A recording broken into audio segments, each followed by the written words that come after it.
mesdames et messieurs. Bonsoir tout le monde. Rassurez-vous, c'est pas pour demander votre argent. On a un message à faire passer pour 5 minutes rapidement. Un message qui nous concerne tous. Nous procédons ainsi parce que les médias ne nous permettent pas de pouvoir nous exprimer. C'est une campagne d'éveil de conscience pour que les gens sachent ce qui se passe en réalité. Alors, le sujet dont je vais parler, c'est par rapport à l'immigration. C'est par rapport à la France-Afrique. Certains parce que se disent pourquoi les Africains viennent en masse en France. Pourquoi les Africains envahissent la France. On vient parler pour que vous sachiez l'envers du décor, ce qui se passe en arrière-plan. Alors, il s'agit du système de la France-Afrique. Avant, il y avait d'abord l'esclavage, la traite des humains. On a fait ça avec l'Afrique. Et s'en est suivi la colonisation, qui était une forme d'esclavage des peuples africains.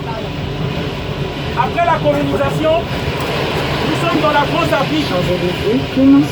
La France-Afrique, c'est une relation criminelle, une relation incestueuse entre des élus français, des multinationales françaises et les dictateurs africains qui tuent leur peuple.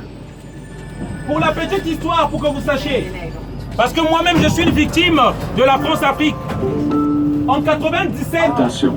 Jacques Chirac va armer un psychopathe au Congo-Brazzaville, mon pays, qui va organiser des guerres au Congo-Brazzaville, qui va tuer des centaines de Congolais pour pouvoir nous imposer un homme avec les armes françaises. En 2011, Nicolas Sarkozy va armer Alassane Ouattara pour venir au pouvoir en Côte d'Ivoire. Les chars françaises vont accompagner même les troupes d'Alassane Ouattara jusqu'aux portes de la présidence ivoirienne. Alors, qu'est-ce que je veux dire par là? L'Afrique n'est pas pauvre. L'Afrique n'a pas un problème économique. C'est à cause des bombes et des armes. Les guerres organisées en Afrique par les multinationales occidentales, c'est pourquoi nous fuyons et nous venons ici.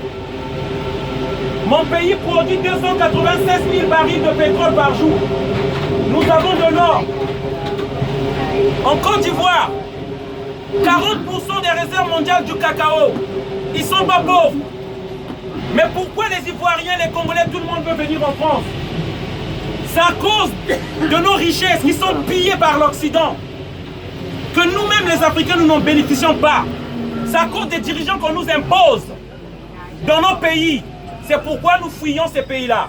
Je veux éveiller le français pour que vous compreniez ce qui se passe. Le sujet de l'Afrique, vous ne l'entendrez pas dans les journaux. Ils n'en parlent pas souvent. Ils parlent de quelques bribes d'informations. Les sujets de l'Afrique, vous ne l'entendrez pas à l'Assemblée nationale française.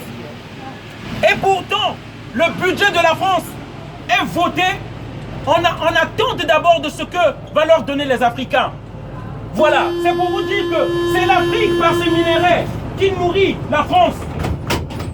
Les élus français, les partis politiques françaises, c'est grâce à l'argent des minéraux des Africains. À cause du sang africain qui est en train de tomber. Et nous venons ici pour dénoncer cela. On nous parle de droits de l'homme, des droits de l'homme universels. Aujourd'hui, en RDC, on a retrouvé plus d'une cinquantaine de fausses communes. Des gens qu'on tue, personne n'en parle. En Palestine, 3 personnes sont mortes. En Israël, 3 personnes sont mortes. On a convoqué le Conseil des Nations Unies pour 6 personnes.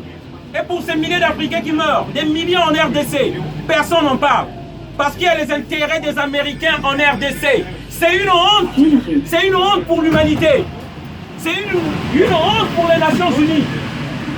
Voilà le message que je voulais faire passer. Revenons-nous, chers amis. Parce que ce qui se passe en Afrique, ça nous concerne. De près ou de loin, ça nous concerne. C'est des humains qui sont en train de mourir là-bas. Voilà. Désolé d'avoir crié. Merci encore pour ceux qui m'ont écouté. Une bonne soirée à tous. Bravo Donald, bravo.